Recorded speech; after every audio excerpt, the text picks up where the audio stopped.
ফেসবুকে আপনি কিন্তু অনেকজনকে রিকোয়েস্ট পাঠিয়েছেন, কিন্তু তারা কিন্তু সেই রিকোয়েস্ট গুলো অ্যাকসেপ্ট করে না, অর্থাৎ তারা সেই রিকোয়েস্ট গুলো ঝুলিয়ে রেখেছে। আপনি চাইলে কিন্তু তাদের এক ক্লিকের মাধ্যমে সেই রিকোয়েস্ট গুলো ক্যান্সেল করে দিতে পারবেন। তো এর জন্য আপনাকে তাদের আইডি খুঁজে বের করে তাদের রিকোয়েস্ট ক্যান্সেল করতে হবে না। তো ভিডিওটি অনেক গুরুত্বপূর্ণ হতে চলেছে, ভিডিওটি শেয়ার করে আপনার টাইমলাইনে রেখে দিন। তো চলুন দেখে আসি কিভাবে আপনি তাদের রিকোয়েস্ট গুলো এক ক্লিকের মাধ্যমে ক্যান্সেল করবেন। তো এর জন্য আপনাকে সর্বপ্রথমে চলে যেতে হবে ফেসবুক অপশনে। তো ফেসবুক অপশনে যাওয়ার পরে আপনি এখানে থ্রি ডট অফ লাইন আছে, এখানে ক্লিক করবেন। এখানে ক্লিক করার পরে দেখতে পাচ্ছেন ফ্রেন্ড অনলাইন লেখা আছে, এখানে ক্লিক করবেন। তারপরে আপনি চলে যাবেন সি অলে। সি অলে যাওয়ার পরে দেখতে পাচ্ছেন শর্ট লেখা আছে, তার উপরে দেখতে পাবেন থ্রি ডট লেখা আছে।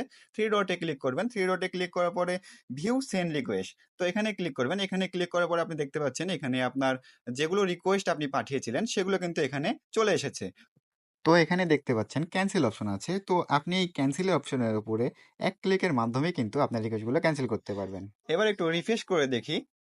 তো দেখতে পাচ্ছেন আমার এখানে অনেকগুলো রিকোয়েস্ট ছিল, তো আমি সবগুলো ক্লিন করে দিয়েছি। এখানে 25টি রিকোয়েস্ট বাকি আছে, তো সেগুলো আপনি পরবর্তীতে আবার ঢুকলে দেখাবে। তো এইভাবে আপনি এক ক্লিকের মাধ্যমে আপনার রিকোয়েস্টগুলো ক্লিন করতে পারবেন।